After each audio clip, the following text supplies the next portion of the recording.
GTO Wizard can teach you the wrong lesson at your local $1, $3 poker game. Not because balanced strategy is useless, because the moment a real opponent keeps making the same mistake, treating that player like a perfect opponent becomes your mistake. A solver studies what your range should do against an opponent who responds correctly. But your actual table may have a player who calls too wide, rarely raises, and does not punish thin value. That is no longer a theory problem. That is an opponent-type problem. You are on the button with ace of clubs and queen of clubs. Everyone folds to you. You raise to $15. The big blind, a player you have already tagged as a calling station, calls. The pot is $31 and the entire decision begins with the read.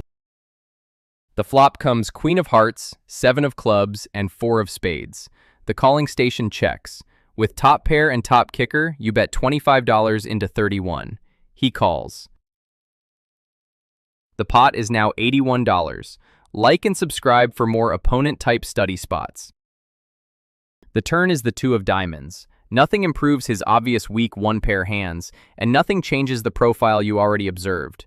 He checks again. You bet $65 into 81. He calls again.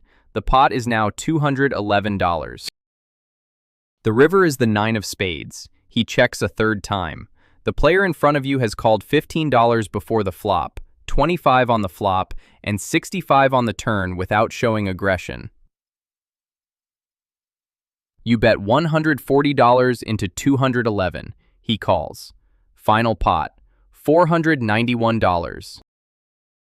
Here is the uncomfortable part. The balanced answer is not automatically the best study answer once the opponent has shown you a repeated error. GTO Wizard is built around equilibrium study. Your $1, $3 opponent is not required to behave like equilibrium. After the session, you load the same hand into RangeIQ. First, you review it against an unknown opponent. Then you switch the profile to calling station. The cards did not change. The board did not change. The reason for your river decision changed because the opponent did. Now change only one thing. Label the same opponent a nit, a player who enters very few hands, folds to pressure, and only continues strongly.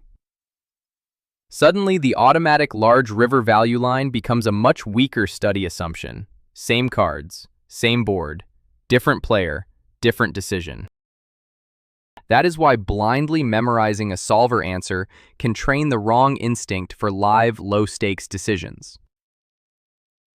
The lesson is not to ignore theory. The lesson is to stop using theory as an excuse to ignore evidence sitting directly across from you.